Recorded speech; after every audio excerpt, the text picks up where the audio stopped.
नमस्कार। मेरे साथ देश की बात के अंदर आपका स्वागत है। दोस्तों, अभी हमारा ऑपरेशन सिंदूर चल रहा है। पाकिस्तान से हमारा विवाद हुआ और अभी इजराइल और ईरान के बीच में भी टेंशन चल रहा है और दोनों एक दूसरे पर वार प्रतिवार कर रहे हैं। ईरान एक ऐसा देश है जिसे 1965 और 71 की लड़ाई में जिसने पाकिस्तान की भरपूर मदद की थी। पाकिस्तान को महीनों तक फ्री में तेल सप्लाई किया था इस देश ने, ईरान ने। युद्ध के समय उनके फाइटर जेट को उतारने की सुविधा दी, पाकिस्तान को इसने सुविधा दी थी। पाकिस्तान में 5000 डॉक्टर और नर्सों की टीम को भेजा था ईरान ने, किस लिए? भारत के खिलाफ। लेकिन कांग्रेसी ईरान के लिए इसलिए तड़प रहे हैं क्योंकि ये उनके वोट बैंक का सवाल है।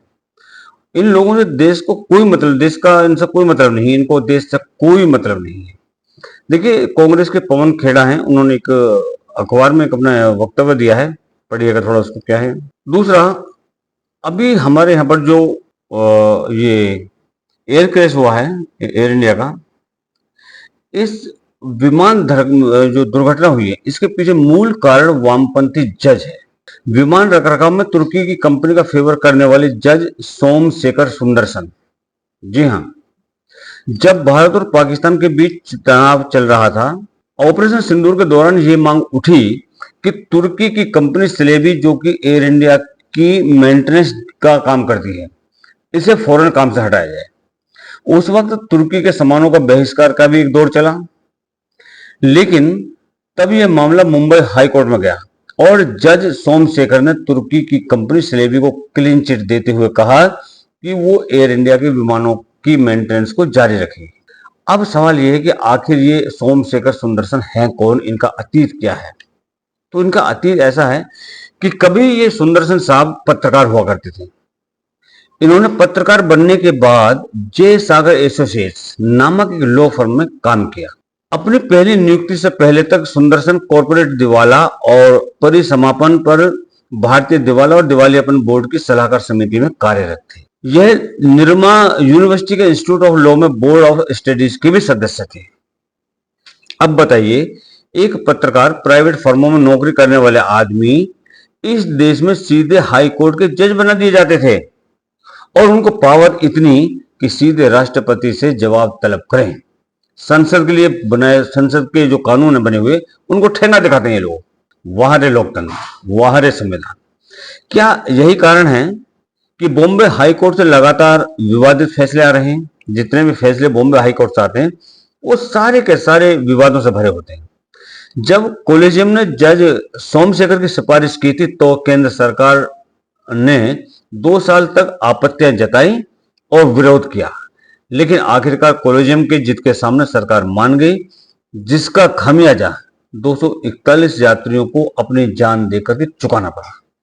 हैरानी की क्या बात है कि वकील रहने के दौरान सोमशेखर अपने वामपंथी सोच के लिए भी कुख्यात रह चुके थे। इसमें कोई हैरानी की बात नहीं है। सरकार सोमशेखर के वकील रहने के दौरान सोशल मीडिया पर की गई टिप्पणियों के लिए भी उनका विरोध कर रही थी। सरकार की आपत्ति पर सुप्रीम कोर्ट ने कहा कि सभी नागरिकों को अभिव्यक्ति की स्वतंत्रता का अधिकार है और इसी तरह से सोमशेखर को भी ये अधिकार है। बहुत बढ़िया बात है। अब कांग्रेस का एक और खेल मैं आपको बताता हूं। करीब 35 साल पहले हमारी ओएनजीसी के अंदर में एक साइंटिस्ट होते थे। अमेरिका के कुछ साइंटिस्ट मिडिल ईस्ट के अंदर बहुत सालों से काम करते रहे। उन्होंने ये चमत्कार दिखा कि मिडिल ईस्ट के तेल के कुएं जो हैं वो खत्म होने की बजाय उनमें तेल का लेवल बढ़ रहा है। तो उन्होंने वहां स्टडी करके इस ऑर्गेनिक केमिकल रिएक्शन के बारे में दुनिया के अंदर इसका रहस्य उद्घाटन किया। तो उस पेपर को, उस साइंटिफिक पेपर को मैंने 7 अगस्त को बीजेपी हेडक्वार्टर्स में 11 करोड़ पे धर्मेंद्र प्रधान जो पेट्रोलियम मंत्री हैं उनके साथ 20 मिनट मीटिंग करके मैंने वो पेपर की कॉपी, जिसमें अमेरिकन साइंटिस्टों ने ये बात पॉइंट आउट की है कि मिडिल ईस्ट के तेल के कुएं जो हैं सबडक्शन जोन की वजह से वो जो इनऑर्गेनिक केमिकल रिएक्शंस हो रहे हैं, वहां जो हाथों हाथ तेल जो बन रहा है उसकी वजह। उन्होंने और उनकी टीम ने बताया था कि अंडमान में तेल और गैस की प्रचुर मात्रा में भंडार मौजूद है, बहुत बड़ा भंडार है। लेकिन कांग्रेस ने कभी इसकी तरफ ध्यान नहीं दिया। यहां तक कि मनमोहन सरकार पर जब ज्यादा दबाव पड़ा तो संसद में कानून बनाकर अंडमान क्षेत्र को रिजर्व घोषित कर दिया कि जिससे वहां पर कोई एक ईंट भी नहीं लगा सकता। ड्रिल करना तो बहुत दूर की बात। भारतीय नौसेना ने भी वो क्षेत्र देश की सुरक्षा के कारणों से मांगा, लेकिन भारतीय नौसेना को वो क्षेत्र नहीं दिया गया। फिर बाद में जब मोदी जी ने संसद में कानून पलटा तो कांग्रेस और कपिल सिब्बल इसको रुकवाने के लिए सुप्रीम कोर्ट पहुंच गई, लेकिन वो कामयाब नहीं हुआ वहां पर। अब जाके घोषित हुआ कि वहां पर प्रचुर मात्रा में तेल और गैस है। तो सोचिए कांग्रेस ने कभी वहां ड्रिल क्यों नहीं होने दी? आखिर देश की तरक्की से कांग्रेस को दिक्कत क्या थी? यह है कांग्रेस की असली हकीकत, जो साफ देश विरोधी है। ये वीडियो 10 साल पुराना है, जिसमें वैज्ञानिक सूर्य प्रकाश कपूर बता रहे हैं कांग्रेस देश विरोधी पक्ष है। धिक्कार है ऐसे कांग्रेस को। जय हिंद, जय भारत, जय श्री राम।